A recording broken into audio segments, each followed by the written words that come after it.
പുറപ്പാട് പുസ്തകം അധ്യായം 34.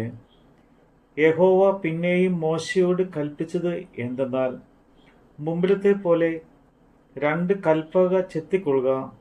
എന്നാൽ നീ പൊട്ടിച്ചു കളഞ്ഞ മുമ്പിലത്തെ പലകയിൽ ഉണ്ടായിരുന്ന വചനങ്ങളെ ഞാൻ ആ പലകയിൽ എഴുതും.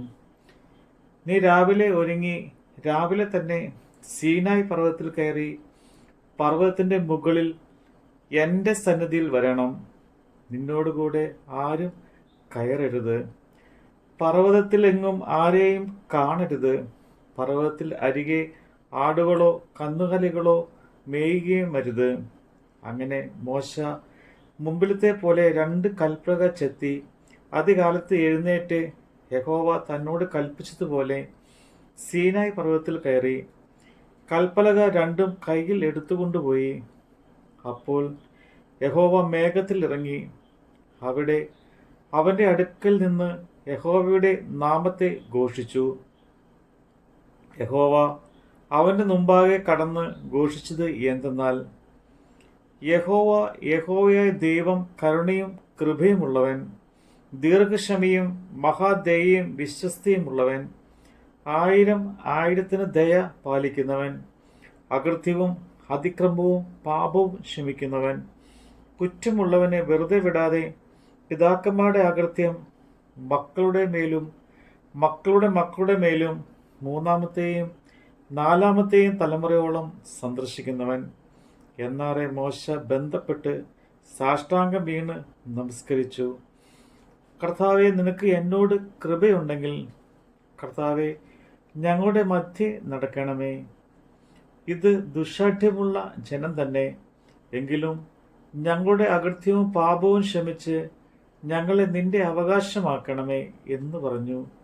അതിന് അവൻ അരുളി ചെയ്തത് എന്തെന്നാൽ, ഞാൻ ഒരു നിയമം ഉണ്ടാക്കുന്നു. ഭൂമിയിലെങ്ങും ഒരു ജാതിയും സംഭവിച്ചിട്ടില്ലാത്ത അത്ഭുതങ്ങൾ നിന്റെ സർവ്വജനത്തിനും മുമ്പാകെ ഞാൻ ചെയ്യും. നീ സഹവാസം ചെയ്തു പോരുന്ന ജനമൊക്കെയും യഹോവയുടെ പ്രവൃത്തിയെ കാണും. ഞാൻ നിന്നോട് ചെയ്യുവാനിരിക്കുന്നത് ഭയങ്കരമുള്ളത് തന്നെ. ഇന്ന് ഞാൻ നിന്നോട് കൽപ്പിക്കുന്നത് സൂക്ഷിച്ചുകൊള്ളുക. അമോര്യർ, കനാന്യർ, ഹിത്യർ, പെരിസ്യർ, ഹിവ്യർ, യെബൂസ്യർ എന്നിവരെ ഞാൻ നിന്റെ മുമ്പിൽ നിന്ന് ഓടിച്ചു കളയും. നീ ചെല്ലുന്ന ദേശത്തിലെ നിവാസികളോട് നീ ഒരു ഉടമ്പടി ചെയ്യാതിരിപ്പാൻ കരുതിക്കൊള്ളുക.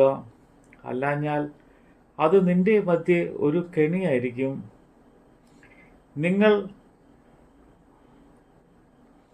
അവരുടെ ബലിപീഠങ്ങളെ ഇടിച്ച് വിഗ്രഹങ്ങളെ തകർത്ത് ആശേര പ്രതിഷ്ഠകളെ വെട്ടിക്കളയണം. അന്യദൈവത്തെ നമസ്കരിക്കരുത്. യഹോവയുടെ നാമം തീഷ്ണൻ എന്നാകുന്നു. അവൻ തീഷ്ണതയുള്ള ദൈവം തന്നെ.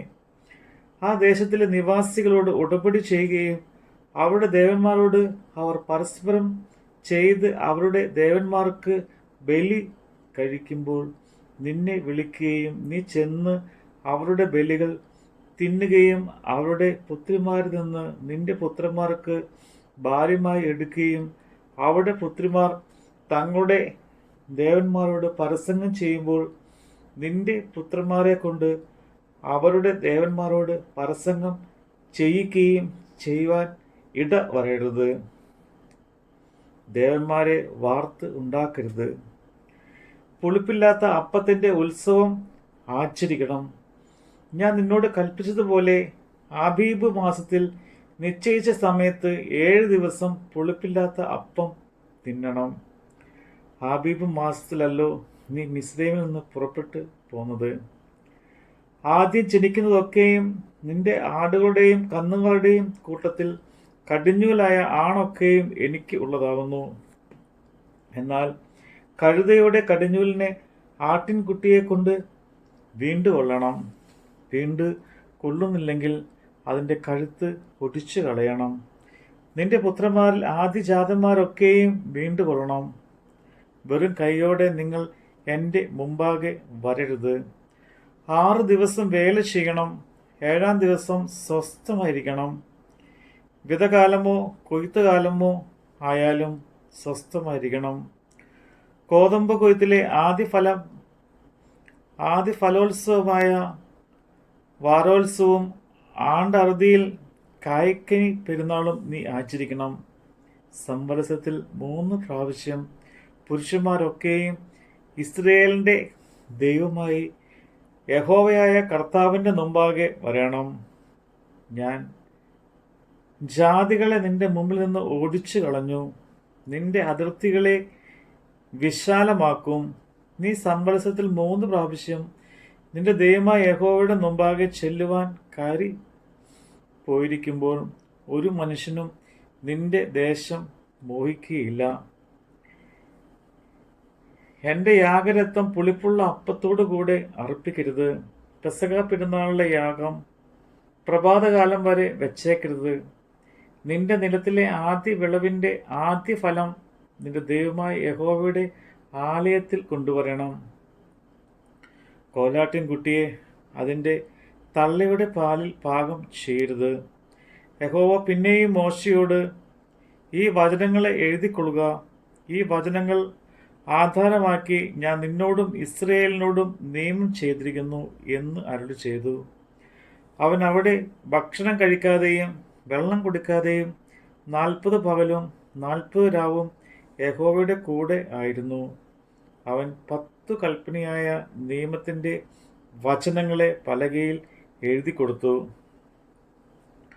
അവൻ തന്നോട് അരുളി ചെയ്ത നിമിത്തം തൻ്റെ മുഖത്തിൻ്റെ ത്വക്ക് പ്രകാശിച്ചു എന്ന് മോശ സാക്ഷ്യത്തിൻ്റെ പെട്ടക 2 കയ്യിൽ പിടിച്ചുകൊണ്ട് സീനായ് പർവ്വതത്തിൽ നിന്ന് ഇറങ്ങുമ്പോൾ അറിഞ്ഞില്ല. അഹ്റോനും ഇസ്രായേൽ മക്കളെല്ലാവരും മോശയെ നോക്കിയപ്പോൾ അവൻ്റെ മുഖത്തിൻ്റെ ത്വക്ക് പ്രകാശിക്കുന്നത് കണ്ടു. അത് കണ്ട് അവർ അവൻ്റെ അടുക്കൽ ചെല്ലുവാൻ ഭയപ്പെട്ടു. മോശ അവരെ വിളിച്ചു. അപ്പോൾ അഹ്റോനും സഭയിലെ പ്രമാണികളൊക്കെയും അവൻ്റെ അടുക്കൽ മടങ്ങി വന്നു. മോശ അവരോട് സംസാരിച്ചു. അതിൻ്റെ ശേഷം ഇസ്രയേൽ മക്കളൊക്കെയും അവൻ്റെ അടുക്കൽ ചെന്നു.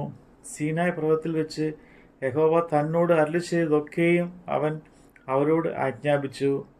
മോശ അവരോട് സംസാരിച്ചു കഴിഞ്ഞപ്പോൾ അവൻ തൻ്റെ മുഖത്ത് ഒരു മൂടുപടം ഇട്ടു.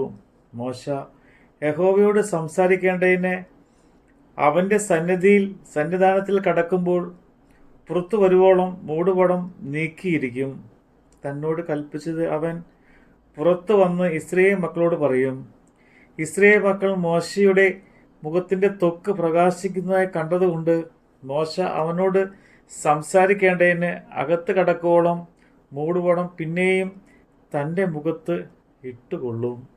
നമ്മുടെ കർത്താവിൻ്റെ വചനമാണ് നമ്മൾ കേട്ടത്.